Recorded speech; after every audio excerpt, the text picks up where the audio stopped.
whoa, whoa, whoa, what are you saying here? And I looked up his source, and he had it there, and it's from a group of files called the Old German files, and they are declassified now. And thankfully, they were not redacted, so none of the information is blotted out with black ink or whatever. And so those are online if you have a subscription. And I went online and I started searching, and the searching is really, really bad because these things were originally typed on old typewriters. And so you search for the word Adventist, you only get like 32 hits. But I started filling in like all other sorts of Adventist words, and I brought this up to over 2,500 pages of declassified FBI files on Seventh-day Adventists, and well over 100 different case files. And I know that there are many, many, many more that it's going to be incredibly hard to find. We will never know the full extent of it because you look in Adventist archives and you see over and over and over and over again that the Federal Bureau of Investigation was convinced that our colporteurs and ministers were German spies. Wow.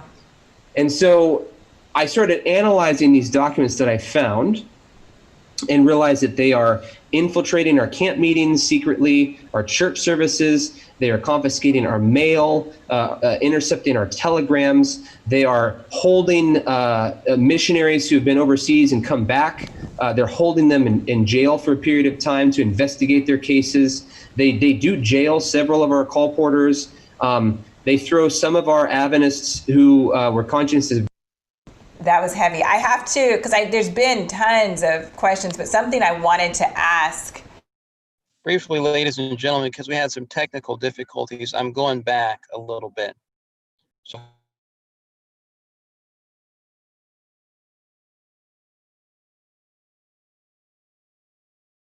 saying you need to change this message. Do you have references for that? Because that was heavy. I have to, because there's been tons of questions, but something I wanted to ask Kevin, since you brought it out and mentioned it probably in our Sabbath School hour, actually, people wanted a reference for the 1916 and the 1919 intervention or the government coming down saying you need to change this message. Do you have references for that? Because people, this is the first time they've heard it, so they're just wanting some type of something they can study. By the way. Okay. You mentioned that in Sabbath School. Yes. Some people who are getting on now or who are on now did not probably have like hear 200 more that haven't heard that. Okay. So you want me to do a quick recap? Quick recap. And then you can reference it. So what Ivor and Atante are talking about is that during World War I, the Federal Bureau of Investigation, it was actually called just the Bureau of Investigation at the time. They took the name Federal Bureau of Investigation in the 1930s, but it's the same organization. They heavily targeted religious groups, and one of those groups that they targeted was the Seventh Adventist Church. And the reason that I've uncovered this, and it's something that historians had not known about before, I uncovered it a couple of years ago. The reason I uncovered it is because one of my professors at Florida State University, where I'm doing my PhD, he's one of the very few who's really interested in the intersections between religion and surveillance. And so in taking class from him, I realized that this was becoming a thing among scholars right now. It's like, wow, that's interesting. And for my comprehensive examinations for my program, I read the book FBI and Religion. Okay, it came out a couple years ago, edited by Sylvester Johnson and Stephen, starts with a W. Sorry, I'm going to drop that last name. Okay. And so I'm reading a chapter in there. It's on a black denomination, a black Pentecostal denomination called the Church of God in Christ. And as I'm reading that chapter, I see a sentence, one sentence, where this FBI agent is convinced that this black Pentecostal denomination, I mean, you can't get much lower than that, and they're also in the South. He says that they are not as dangerous as the Seventh-day Adventists. And I read that and I'm just like, whoa, what are you saying here? And I looked up his source, and he had it there, and it's from a group of files called the Old German files, and they are declassified now. And thankfully, they were not redacted, so none of the information is blotted out with black ink or whatever. And so those are online if you have a subscription. And I went online and I started searching, and the searching is really, really bad because these things were originally typed on old typewriters. And so you search for the word Adventist, and you only get like 32 hits. But I started filling in like all of the sorts of Adventist words, and I brought this up to over 2,500 pages of declassified FBI files on Seventh-day Adventists, and well over 100 different case files. And I know that there are many, many, many more that it's going to be incredibly hard to find. We will never know the full extent of it because you look in Adventist archives and you see over and over and over and over again that the Federal Bureau of Investigation was convinced that our colporteurs and ministers were German spies. Wow. And so I started analyzing these documents that I found and realized that they are infiltrating our camp meetings secretly, our church services. They are confiscating our mail, intercepting our telegrams. They are holding missionaries who have been overseas and come back. They're holding them in jail for a period of time to investigate their cases. They do jail several of our colporteurs.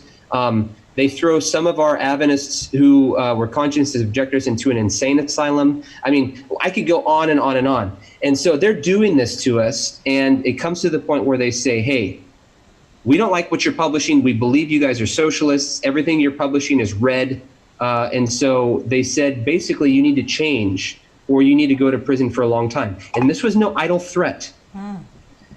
The group that we now call Jehovah's Witnesses, they existed at that time under a different name, okay? And people throughout America regularly confused Seventh-day Adventists with the International Bible Student Association, what we now call Jehovah's Witnesses. And the federal government goes to them, goes to their top leaders, they arrest them for the same reasons that they're going to come hunting for us, and they prosecute them, and they sentence their top leaders to 80 years in prison to serve 4 consecutive terms of 20 years. So really, effectively, only 20 years in prison, but that's a long time. 4 days later, they come knocking at our door, and they say, look, are you in or out? Are you going to change what you published, or are you going to or go to prison? And Adventists decided to change. And so here's the really tough thing. This is major stuff for Adventist history. I found it a couple of years ago. I have written 2 or 3 different scholarly papers on the subject that I've presented and read in a boring scholarly kind of convention that nerds like Ben and I love to attend, and that's basically all. Okay, so I've done that. So I've done some preliminary analysis and work on this. However, I haven't published it yet because it takes a lot of time. And so, and you've got to do lots of other work to help contextualize and do lots of other things to get something like that published. But for those of you who want to know more about it right now, if you go to the Adventist Peace Fellowship website, I don't know exactly what the website is named, but you Google Adventist Peace Fellowship, you'll find it. And they have a podcast called Adventist Peace Radio. And so one of those papers that I have presented, I have recorded for them, and they've put it on a podcast, and you can get that information. So there really isn't a source, like a book or an article that I can give you. That doesn't exist. I haven't written it. No one else has written it. It's one of those things. There's many things like this in our history simply that we have forgotten and don't know.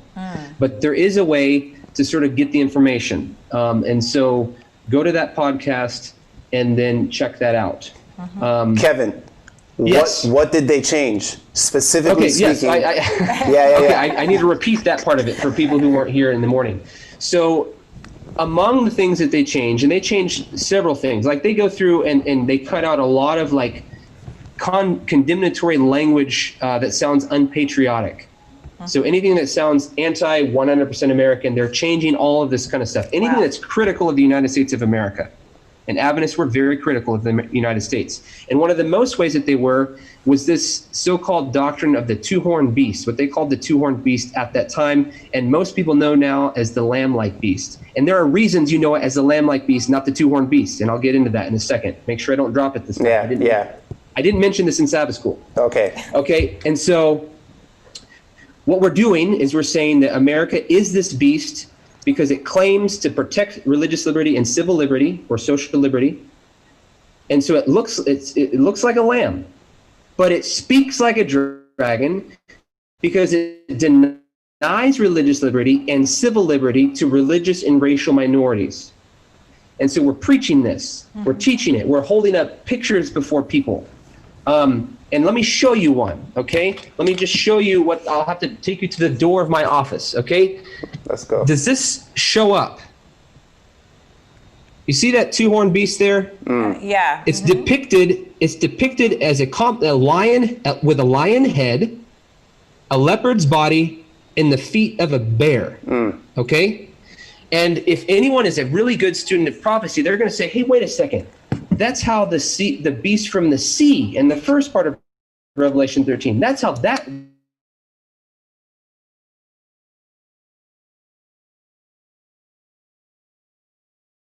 beast is supposed to look. Yeah. You are indeed correct. Seventh-day Adventists are depicting the two-horned beast, the second beast that comes out of the earth, and that chapter becomes image of the first beast. And who do Adventists say the first beast is? Papacy. That's right.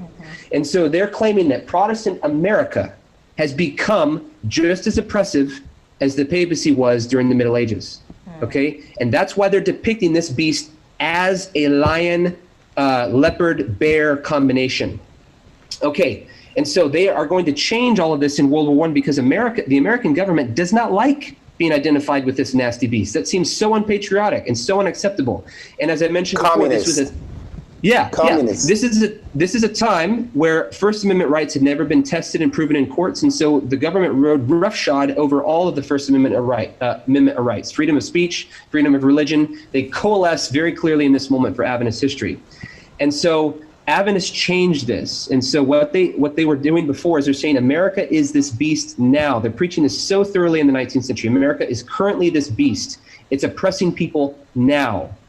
And starting in World War I, you see more and more frequently, and you see clearly in a book called Bible Readings from the Home Circle, where they say, no, America is not the two-horned beast now, but it will become so in the future when it passes a national Sunday law. Okay? And they also say it's not really America that will become the two-horned beast, it's just literally make America the two-horned beast. And so they shift in their depictions of the beast. It's a leopard, lion, bear combination, gnarly looking thing, sometimes explicitly stating this is about creeds and slavery, all this kind of stuff. America's oppressing. We start to depict it as a benign buffalo, a cute little buffalo with two horns. Around the same time that the buffalo nickel comes out, for those of you who are aware of that, coin collecting and all of that. So America and the buffalo are becoming symbolic. Apparently they've forgotten everything they've done to the buffalo and Native Americans, and they're trying to maybe overcome their past. So buffaloes are in around World War I. And Adventists start depicting this beast as not just an angry buffalo, but a cute buffalo. It looks nice. It looks like something you'd want to go visit at the zoo. And then shortly after that, around World War II, they shifted again, and then they just start depicting the thing as the cute little lamb. And at least they made it a little bit more biblically accurate this time, but nevertheless, they're not even putting a dragon forked tongue in that thing. They're not even saying it speaks like a dragon. So they're domesticating. We domesticated our understanding of prophecy, not just in how we're saying it, but how we're also depicting it visually. And this is changing in World War I. And I'm not the first person to discover this. I'm connecting it with FBI surveillance of Adventism, and it wasn't just the FBI. There were other state institutions, the military, and other things that were also surveilling Adventism, and it was a very oppressive period of our history. I'm connecting that in there. But the first person to bring that up was Ronald Graybill. He wrote it in an article published in Insight magazine, which I believe is now defunct and has been defunct for a while. And then Douglas Morgan points that out too in his book Adventism in the American Republic, which was published in 2001. And if you read Doug's book, Doug very briefly and like part of a paragraph mentions that at the 1919 Bible Conference, Seventh-day Adventist administrators were having to explain to pastors why had they changed Bible readings for the home circle. And so they explained to the ministers there that the Department of Justice, who oversaw the FBI, that they had come and said that they had to change things. So they actually admitted it, but only to a couple of dozen ministers that were there. I mean, most people never knew this. Yeah.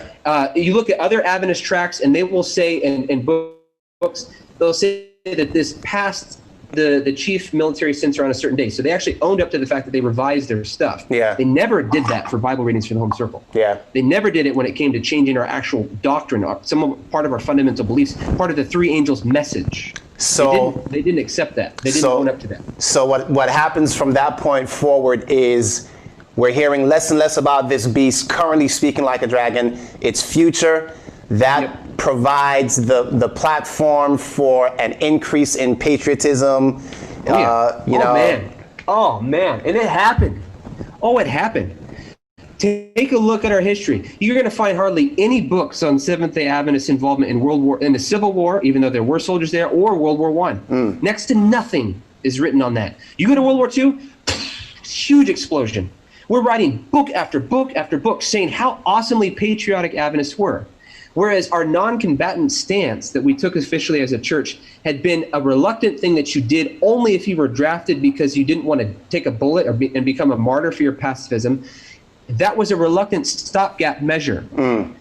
By the time of World War II, we have made non-combatancy the way that we are patriotic. And we hold up Desmond Doss as this amazing, awesome hero in the church. And I'm not denying that what he did was amazing. I don't want to bash his legacy. Right. But what I'm saying is it's emblematic of a shift where Adventists in America are no longer looking at America as an oppressive beast because of what it does to religious and ethnic and racial minorities. They're upholding it with such firm patriotism. So much so that shortly after, and this is something most people may not know either, shortly after World War II, the Army and the federal government is so impressed, by and large, through people like Desmond Doss. He became a huge national hero, the first Adventist and first conscientious objector to get the Medal of Honor, highest medal that you can achieve.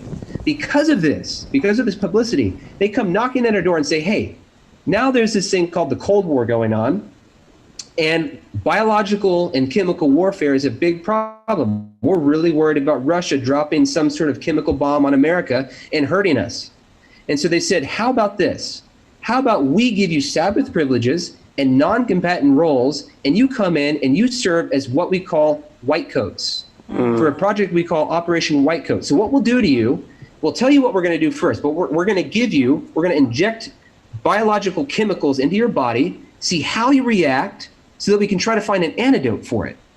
And so they made Adventists in almost all of the white coats, like over 3,000 of them, almost all of them were Adventists. Wow. And so they pumped them with these chemicals and stuff, or give them something to breathe, like the West Nile fly virus or whatever.